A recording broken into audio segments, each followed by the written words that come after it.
Hello everyone, welcome সবাইকে আরও একটা নতুন ভিডিওতে। And good morning.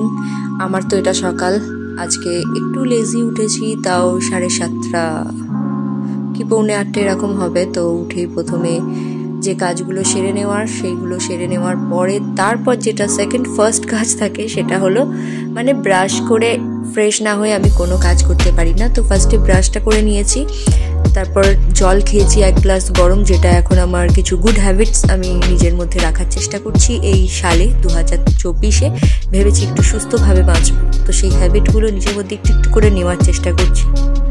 তো তারপরে বিছানাটা সেট করে নিচ্ছি। আর শীত মানেই বিছানা তোলা একটা বড় কাজ হয়ে যায়, কারণ অনেক কম্বল থাকে, তো সেইগুলো আলমারির ভিতরে ঢুকিয়ে রাখি। খাটে সব রাখলে দেখতে ভালো লাগে না। তারপর বেডশিটটা টান করে ছেড়ে নিলাম। আর এই আমার ফাইনাল লুক বেড গুছানোর। এর থেকে বেশি কিছু গুছানো যাবে না, তাও এটা এক্ষুনি ঘেটে যাবে, বেশিক্ষণ থাকবেও না এরকম। এটা তোমার ফোন? ও, আজ ভেবেছি এই শোকেসটা ভালোভাবে অর্গানাইজ করব আর একটু সুন্দরভাবে গুছিয়ে রাখবো। যেহেতু আমার বেডরুমে ঢুকতেই প্রথমে এই শোকেসটাই চোখে পড়ে, তাই জন্য এটা যদি একটু সুন্দর করে গোছানো না থাকে তাহলে খুবই খারাপ লাগে। তো এর উপরে অনেক জিনিসপত্র তুলতে একদম বেকার হাল হয়ে গিয়েছিল। তো যদিও ক্রিসমাস আর নিউ ইয়ার উপলক্ষে কিছুদিন আগে এটা ঝেড়ে পরিষ্কার করেছি, তারপরও একটু ঝুল আর ধুলো এসেছে। যেহেতু প্রতি 2 দিন ছাড়া এটাকে একবার ঝাড়া মোছা করা দরকার, তা নাহলে জানি না আমার ঘরে কি করে এত ঝুল আর ধুলো আসে। তো একটু ভালো করে ঝেড়ে মুছে পরিষ্কার করে নিয়ে তারপরে এইভাবে আমি এটাকে একটু সাজিয়ে রাখার চেষ্টা করছি। দেখো, এত আমার কাঁচের কাপ, বাটি, গ্লাস এই সমস্ত রয়েছে, যেগুলো হয়তো ব্যবহারও আর সেভাবে হয় না বা ব্যবহার করার প্রয়োজন জায়গাও আসে না, কিন্তু তাও এখনও কোনো দোকানে, মেলাতে যেখানে যাই আমার এই জিনিসগুলো কেনার জন্য একটা টান এখনও যায় না। সেগুলোকে দেখতে থাকি যে মনে হয় যে আরও নিলে ভালো হয়। তবে এই বছর আমি মানে একদম দৃঢ় প্রতিজ্ঞ যে আর একটাও না কাপ কিনবো, না একটাও কাঁচের গ্লাস কিনবো বা কিছু কিনবো।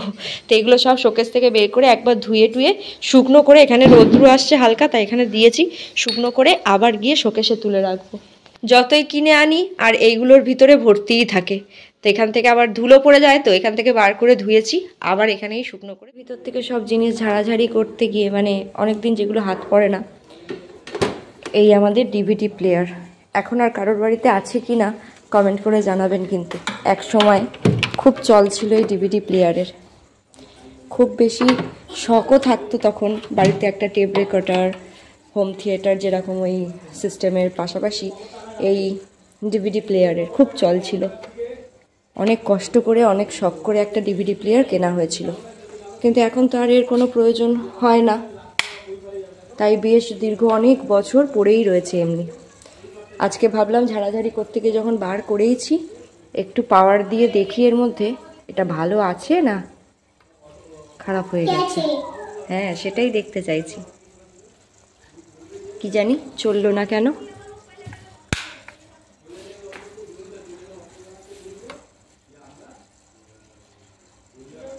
না, অন হয়েছে। এলজির ছিল এই ডিভিডি প্লেয়ারটা, অনেক শখ করে এক সময় কিনেছিলাম, সে আমার বাবা থাকার সময়, বহু বছর হয়ে গেছে। কিন্তু এখন তো আর এগুলো অচল, এগুলোর আর প্রয়োজনই পড়ে না। তাই আজকে একটু পাওয়ার দিয়ে ওটা অন হলো, এখনও লেখাটা একদম জল করছে, খুব ভালোই লাগছে। এখানে পুরো ধুলো পড়ে ভর্তি, এটাকে একটু মুছে টুছে আবার তুলে রাখি। কোনো ডিশ আর এখন পাওয়া যায় কি না জানিও না, চলানোর কোনো প্রয়োজন তো পড়েই না, সময়ও কোথায় বসে এগুলোতে আর কোনো বই দেখবো।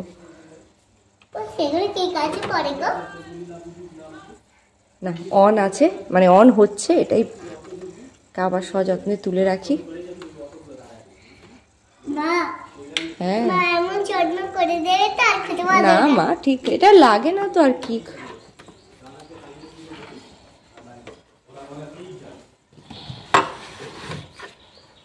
ফোনটা রেখে এটাকে ভালো করে তুলে গুছিয়ে মোটামুটি ঝাড়াঝুড়ি গোছানোর কাজ শেষ করে ফেলেছি, মানে ঘরটার ঝাড় দেওয়া হয়ে গেছে। এবার যাব রান্নার দিকে। আর কালকে রাতে আমি মেয়ের জন্য একটু পেস্ট্রি তৈরি করেছিলাম, সেটা ফ্রিজে আছে, আপনাদের একটু দেখাবো।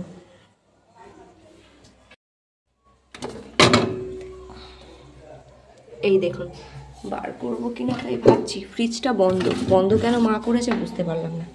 এই দেখুন, মেয়ের জন্য পেস্ট্রি বানিয়ে রেখেছি, 1-2 পিস করে খেতে পারবে, স্কুলের টিফিনেও নিয়ে যেতে পারবে। আর যেহেতু ঘরের তাই জন্য হেলদি করে একটু কমই ক্রিম দিয়েছি, মিডিল লেয়ারেই একটা ক্রিম দিয়েছি আর উপরে একটা ফুল করে চেরি দিয়ে কিছু স্প্রিঙ্কেল দিয়ে দিয়েছি। ওটা খুব পছন্দ করে ও স্প্রিঙ্কেল দেওয়া থাকলে। আচ্ছা বন্ধুরা এবার আমি বলি হ্যাঁ যে তাই জন্য ভালো করে ঠান্ডা হয়নি। ঠান্ডা হয়নি কারণ দিদিন কেন ফ্রিজটা বন্ধ রেখেছে আমি তো জানি না। দিদিন ফ্রিজটা বন্ধ রেখেছে কি ব্যাবি হয়তো বন্ধ করেছে, কেন বন্ধ করেছে আমি জানি না। কালকে থেকে কি ফ্রিজটা চালানোই হয়নি সেটাও আমি জানি না। দেখি আমি ফ্রিজটা অন করে দিই। না দেখি দিদিনকে জিজ্ঞেস করতে হবে কি সমস্যা। মুখে হাত দিও না, গুড গার্ল। মা বাগান থেকে তুলে এনেছে একটু পালং শাক আর ধনেপাতা। তো পালং শাকগুলোর অবস্থা খুব একটা ভালো নেই, তাও বেছে বেছে কিছুটা ভালো পাতা নিয়ে বিধাত্রিকার জন্য দেবো আর একটু ধনেপাতা। আর বিকাশ নিয়ে এসেছে সকালবেলা মানে যাওয়ার আগে কাজে এনে দিয়েছে একটু মাছ, দেখাচ্ছি এই 2 রকম মাছ এনে দিই। এটা বোধহয় কি মাছ আমি জানি না, কাটাপোনা জাতীয় কিছু হতে পারে কোনো একটা মাছ। আর এখানে আছে শীতেপাটি মাছ, এটা আমি খুব পছন্দ করি। তো নোনা মাছটা আলাদা করব, ওটাকে আলাদা করব। দুটো একদিনে করব নাকি আজ একটা কাল একটা করব সেটা দেখি মা কি বলে। এই জানলাটা বন্ধ করে দিই, না তো এখান থেকে এক্ষুনি বিড়াল এসে যাবে। ওই পাড়েই বিড়ালগুলো থাকে আর সুযোগ পেলেই এখানে ঢুকে। আমাদের বাড়ির বিড়ালগুলো তো সব দিক দিয়েই ঢোকে, তাও মাছ যেখানে সেখানে ঢুকতে সুবিধা হবে তার জন্য ওই জানলাটা বন্ধ রাখলাম। এবার একটু চা করব, চা খাবো। মা আর আমি বসে বেলায় একটু চা না খেলে না বাকি রান্নায় যাওয়ার এনার্জিটা পাই না। আজকে দিনটাই ছুটি, কালকে থেকে আবার বিদ্যার্থীরা স্কুল স্টার্ট হয়ে যাবে, তখন তো অনেক সকাল সকাল উঠতেও হবে আর সকাল থেকেই কাজ শুরু হয়ে যাবে। আজকে একটু দেরিতে হয়েছে তুলনামূলক, কালকে থেকে ও স্কুলটা আবার আগের বছরের থেকে 1 ঘন্টা এগিয়ে যাবে। আগে যেমন ওকে 7:45-এ স্কুলে ঢুকাতে হতো, এবারে ওকে 6:45-এর মধ্যে স্কুলে ঢুকিয়ে দিতে হবে। 6:30 থেকে 6:45-এর মধ্যে স্কুলে ঢুকিয়ে দিতে হবে। তো চলুন এবার বাকি কাজগুলো করা যাক, সব কিছু একটু গুছিয়ে নিজের আয়ত্তে এনে নিয়ে আবার ভিডিও করব। এখন আমি ঘরটা ভালো করে ঝাঁট দিয়ে নিয়েছি আর তারপরে ভালো করে মুছে নেব। তো আমি মপ দিয়েই ঘর মুছি, কারণ যেহেতু মেঝেটা আমাদের ইনকমপ্লিট না, বসে মুছতে গেলে হাতে লাগে আর বসে বসে মুছতে গেলে অনেকটা সময়ও লাগে, যতটা সময় আমার সচরাচর এখন আর থাকে না। তো ভালোভাবে ঘরটা মোছা হয়ে গেলে একটুখানি চা করব, মা আর আমি একটু চা খাবো, তারপর দুজনে একসাথে বসে সবজিগুলো কেটে নেব, কারণ উনুনে রান্না হবে আর উনুনে রান্না হলে সমস্ত কেটে জোগাড় করে রাখলে তাতেই রান্নাটা হয়, তা না হলে খুব অসুবিধা হয়। তো ঘরটা মোছা হয়ে যাওয়ার পর আমি চা করে নিয়েছিলাম, তখন আর ভিডিও করিনি, কারণ সকাল থেকে একদম দুপুর বা বিকেলের আগে পর্যন্ত যদি আমি আমার সমস্ত কাজ দেখাতে চাই সেখানে একটু কিছু স্কিপ করে মুখে তো বলে দিতেই হবে, কারণের ভিডিওটা অনেক বড় হয়ে যাবে। আমি জানি না কিভাবে ভিডিওগুলোকে ছোট করা যায় অথচ সব দেখানো যায়, সেটা আমি এখনো পর্যন্ত বুঝে উঠতে পারিনি যে আমার ভিডিওর লেন্থ আমি খুব বেশি হলে 10 মিনিট রাখবো কি 12 মিনিট রাখবো, যাতে আপনারাও দেখতে না বোর হন আর তার মধ্যে আমি সবটা প্রেজেন্টও করতে পারবো। কিন্তু আমি অতটাও প্রো হইনি এখনো, সেটা আমি পারি না। তো চলুন এইভাবে সবজিটাও কাটা হয়ে গেল। আমাদের ঘরটা ঝাড় দিয়ে মোছা হয়ে যাওয়ার পর এখানটা কিছুটা এরকমভাবে গুছিয়েছি। তবে ইচ্ছা আছে আমার ছবির পাশে এখানে একটা মেয়ের ছবি রাখবো, এটা আমার ছোটবেলার ছবি এবং ওর পাশে থাকবে, ওই পাশে আমার আর বিকাশে যে ছবিটা আছে ওটা সরিয়ে ওখানে মেয়ের একটা ছবি রাখবো। আর এই তো বাচ্চা থাকলে যা হয়, চারিদিকে পুতুল টুপি খেলনা ছড়িয়ে গেল। আর ও খাট থেকে আগে পরপর 2 দিন 2বার পড়ে গেছে খাট থেকে, খুবই জোরে। আর আমাদের খাটটা যেহেতু একটু উঁচু, দেখলে বুঝতে পারবেন, তার জন্য মানে ঘরটা যেহেতু মেঝে কমপ্লিট নেই তাই খাট উঁচু থাকে, খুব জোরেই ব্যথা পেয়েছে, তার জন্য নিচেই কার্পেটের ব্যবস্থা করা হয়েছে। এখানে শরবতরঞ্জি পেতে দিয়েছি, ও সমস্ত পুতুল নিয়ে এখানে খেলবে, ও খাটে উঠবে না। আর এইদিকে মায়ের ঘরটাও গুছানো হয়ে গিয়েছে। মায়ের ঘরে এইখানে এইভাবেই সব কিছু রাখা হয়। আর এইখানে 2টো চাদরের সাথে মায়ের সমস্ত প্রয়োজনীয় জিনিস, যেমন চশমা, হেডফোন, বোরোলিন, অমৃতঞ্জন, পিঠ চুলকানির জন্য একটা হাতা যেটা এবারে মেলা থেকে কিনেছি, এগুলো মায়ের সব নিডস আর ওষুধের বাক্স, এইগুলো সব রেখে এখানটা গুছিয়ে রেখেছি। আর এখানটায় মেয়ের পড়াশোনার জিনিসগুলো থাকে, এখানটায় একটু গুছিয়ে রেখেছি, যদিও এটা খুব একটা গুছিয়ে থাকে না, কারণ আমি যে পড়াই সে সময়ের সমস্ত যে খাতা পেন নোটসের বুক সেগুলো এখানে থাকে। মা ওদিকে বাইরে রান্না বসিয়েও দিয়েছে, আর উনুনে রান্নার দায়িত্বটা এখন থেকে মায়ের উপর দেওয়া হয়েছে, আমি দিয়েছি। তো চলুন মাকে দেখাই। আর এই দুষ্টু মেয়েদিকে কেন মা আর খেলবো না কেন, সমস্যা কি, কে রাগালো, কি হলো? আমি আমার আর ইচ্ছে করছে না। আচ্ছা ঠিক আছে, বল ছেড়ে দাও। মায়ের মাছ ভাজা অলমোস্ট কমপ্লিট, আর একটা ভাজা হলেই মানে আর এক ব্যাচ, কি হলো ওটা হয়ে যাবে।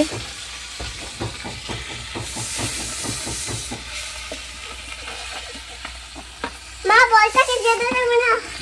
যেতে দেবো না, এই ঢুকিয়ে দিলাম, ঢুকিয়ে দিয়েছি। ঠিক আছে, খালি করেছো। মা একটু হাই করো। হাই। তোকে বলিনি তো, আমার মাকে বলেছি। জুতোটা সোজা কর, এই চটিটা সোজা কর।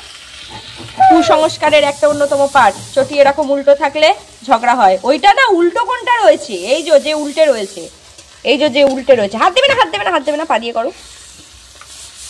বাহ, ওপারে গিয়ে উল্টে। ইয়েস। আর মেয়ের জন্য হবে একটু সিদ্ধ ভাত, তার জন্য এখানে প্রেসারে ওর জন্য একটু পেঁপে আলু দিয়ে ভাত সিদ্ধ বসিয়েছি, সাথে একটু পালং শাক। উনুনে রান্না করতে গেলে গ্যাসের মতো হয় না যে একটা কিছু করতে থাকবো, পাশে আরও অন্যান্য কাজগুলো করতে থাকবো, সেইভাবে হয় না। সমস্ত সবজি কেটে জোগাড় করে হাতের কাছে নিয়ে বসে শুধু রান্নাটাই ওখানে কন্টিনিউ বসে বসেই করতে হয়। তো ওই জন্য মাকে ওই রান্নার দায়িত্বটা দিয়েছি, আর পাশাপাশি ঘর ঝাড় দেওয়া, মোছা, বাসন টাসন যা বেরোচ্ছে ধোয়া, এবার এভরিথিং ঘরের যা যা কাজ থাকে, জল এসে যাবে সেইগুলো ধরা, সমস্ত কিছু আমি টুকটুক করে করতে থাকবো।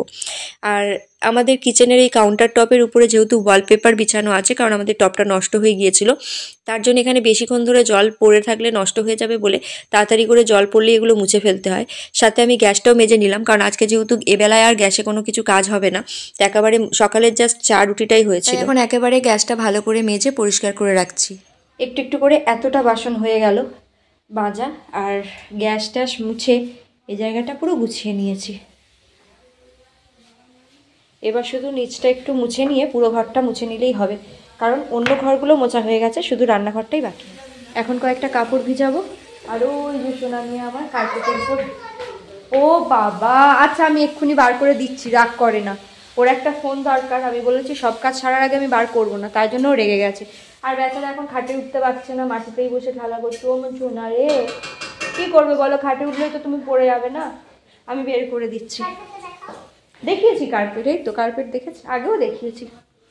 তো এখন ওকে এটা বার করে দিই, একটা ফোন, বাতিল ফোন, যেটা নিয়ে ও খেলবে, আর রান্নাঘরটা মুছে নেবো, তারপর কয়েকটা কাপড় ধুয়ে নিয়ে আসবো পুকুর থেকে। কাপড়টা তো আমি পুকুরে গিয়ে ধুয়েছি, তাই জন্য আর সেখানে ভিডিও করতে পারিনি। এক তো আমাদের ঘরে অনেক লোকজন থাকে, সবাই সেভাবে ঠিকভাবে নেয় না যে ভিডিও করাটা, তার উপরে পুকুর ধারে ক্যামেরা সেট করা, আর অনেকটা সময় লাগবে, জল হাতে ক্যামেরাটা তুলে রাখা, এসব নানান অসুবিধার কথা ভেবে আর পুকুরের কাছে ক্যামেরা নিয়ে গিয়ে ভিডিও করি। তাই ভাবলাম একেবারে ছাদে কাপড়গুলো মেলতে এসেই একটুখানি শেয়ার করবো আপনাদের সাথে। এই যে নাইটি কটা আগে ধুয়ে নিয়েছি, নিয়ে রোদে দিয়ে গেলাম, কারণ নাইটিগুলো শুকনো হওয়া দরকার। এদিক থেকে দেখাবো, আমি রোদে তাকাতে পারছি না, পুরো গ্রীষ্মের মতো একটা রোদ এসে গেছে না মা, তুইও তাকাতে পারছিস না? এরপর আরও কয়েকটা মেয়ের কাপড় আর সোয়েটার আছে, কুর্তি, এ সমস্ত রয়েছে, সেইগুলোকে ধুয়ে এনে মেলে দিয়ে যাব। আরও কয়েকটা কাপড় আছে, সেগুলো ধুতে যাওয়ার আগে দেখলাম মায়ের বেশ রান্না তো কমপ্লিট হয়ে গেছে। এখানে মাছের ঝোল হয়েছে আলু টমেটো দিয়ে, এখানে ভাত, আর এইটা কালি হাঁড়ি যেহেতু ছিল, মানে মেজে পরিষ্কার করে এখানে রাখা হয়েছে, যেহেতু উনুনে রান্না হয় তাই কালি হয়েই যায়।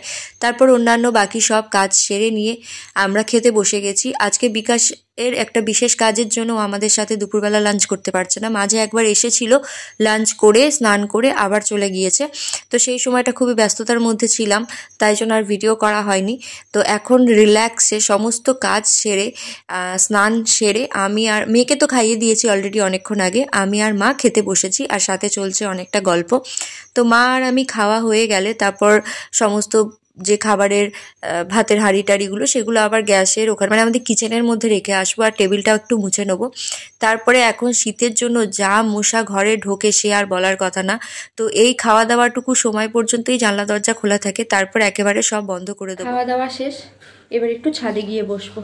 ঘরে যদি এখন বসি মানে শুই আর কি, ঘরে বসতে চাইলেই এখন শুয়ে পড়তে ইচ্ছা হবে, আর শুয়ে পড়তে ইচ্ছা হলেই ঘুমিয়ে পড়তে ইচ্ছা হবে, আর যদি ঘুমিয়ে যাই, হ্যাঁ মা, না আমার সঙ্গে যাবি দাঁড়া, তাহলে আর উঠতেও ইচ্ছা হবে না, আর পড়াতে যাওয়া আছে, 4:30টার মধ্যে রেডি হয়ে বেরোতে হবে, তো সেটাও আর হবে না। কালকের একটু আইসক্রিম তৈরি করে ফ্রিজে ডিপ করেছিলাম, সেই আইসক্রিমটাকে এখন নিয়ে গিয়ে, হ্যাঁ কালই তো বাড়িতে জমতে দিয়েছি আমি।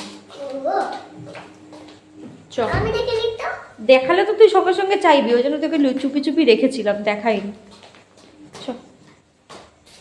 ও যদি জানতো যে আইসক্রিম বানানো আছে, তাহলে ও সঙ্গে সঙ্গে খালি বলতো কখন দেবে, খিদে পাচ্ছে, আইসক্রিম দাও, তাই জন্য ওকে বলিনি। এইটা নে তো, এই জিনিসটা নে তো, এই লম্বা জিনিসটা নে, এটা নে।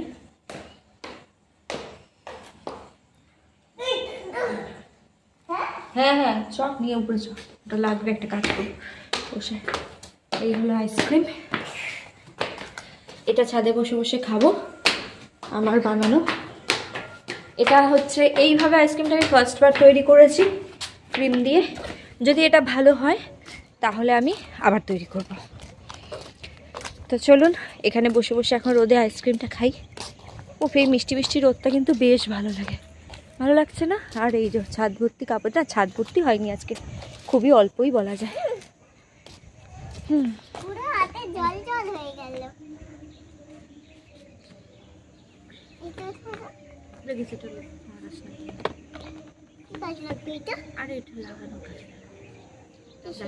একটুখানি ঠিক আছে, কাছে এসে আপনাদেরকে একটু দেখাই। এই দেখুন, আর একটু তুলি, পুরো ক্রিমি। দেখ তো টেস্ট করে, ভালো না? আমার তো ভালোই লাগে। খাবি না? দাও, ক্রিম দিবেন না এবার থেকে।